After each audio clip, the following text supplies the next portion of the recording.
Strange accidents have plagued mankind since the beginning of time. There are so many situations that we couldn't possibly predict could end in tragedy for so many people. But they can teach us not only about health and safety, but also to never underestimate the laws of physics. Today, we'll take a look at one of the most unlikely scenarios that ended in tragedy for so many unsuspecting people. Let's talk about what happened to cause the Great Molasses Flood.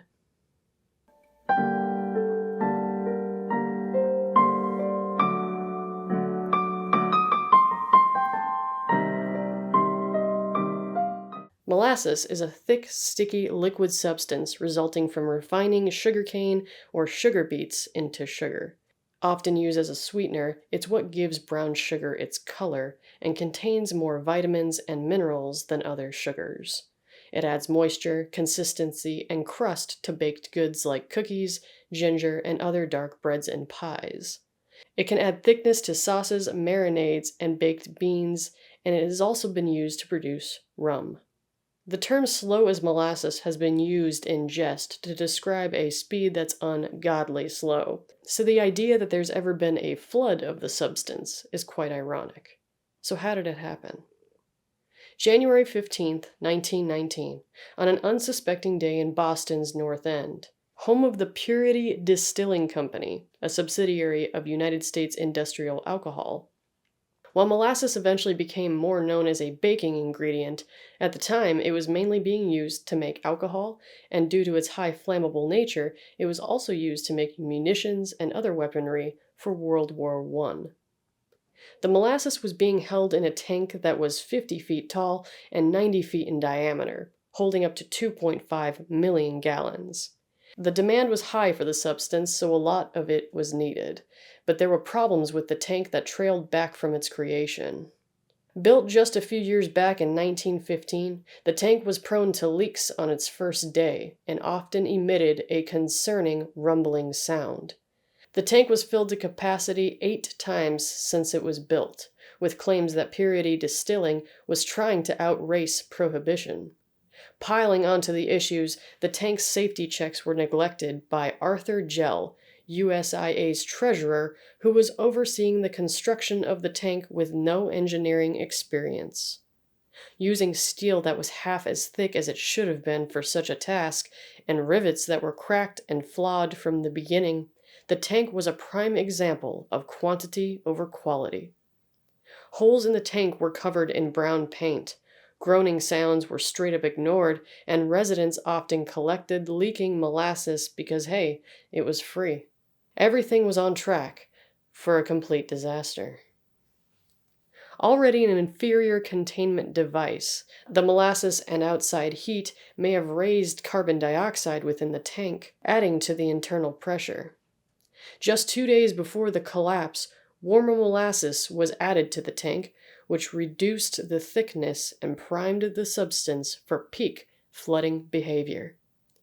The collision of warm and cold molasses with the rising temperature outside was too much for the tank to handle, and around lunchtime on that infamous winter day, the steel split, and over 2 million gallons of rushing molasses was released onto the streets of Boston. The Boston Globe reported that people were picked up by a rush of sweet-smelling air and hurled many feet.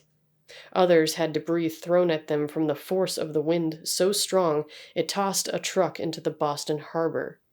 The rushing molasses that followed spanned 50 to 40 feet high and 160 feet wide, initially moving at 35 miles or 56 kilometers per hour. It crashed through buildings and destroyed vehicles in several city blocks before it began to cool in the winter weather. But that wasn't as good as it sounds. Any person or animal that was unfortunate enough to get in the way was stuck fast in the thick ooze, and it was a race against time to pull them out before they were crushed or suffocated. Flies to sticky flypaper was how it was described. The flood ended the lives of 21 people that day and injured 150 more. First to the scene was 116 cadets from the training ship docked nearby. They rushed into knee-high molasses and did their best to pull people free while keeping onlookers at bay. Soon the Boston Police, Navy, Red Cross, and Army joined them in the rescue efforts.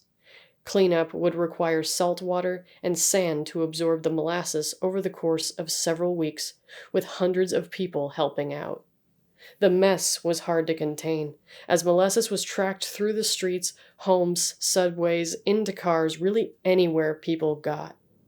Boston, for the longest time, was a sticky mess, and the sweet smell would permeate the air for decades to come as a reminder of this tragedy. Like all disasters of this size, laws were put into place to make sure that it doesn't happen in the future, most notably that a licensed architect or a civil engineer now have to oversee the construction of a structure this size. Time and time again, we learn that cutting corners to save money will more often than not end in disaster. Heed the warning signs. Stay safe. Thanks for watching. For more true crime and horror, please consider subscribing. I know I've been gone for a while, life has just been getting in the way, but if you have anything that you think is interesting enough to talk about, let me know in the comments, message me on Twitter, follow me on Twitch for some gameplay every Saturday, if I happen to be around, and as always, be well.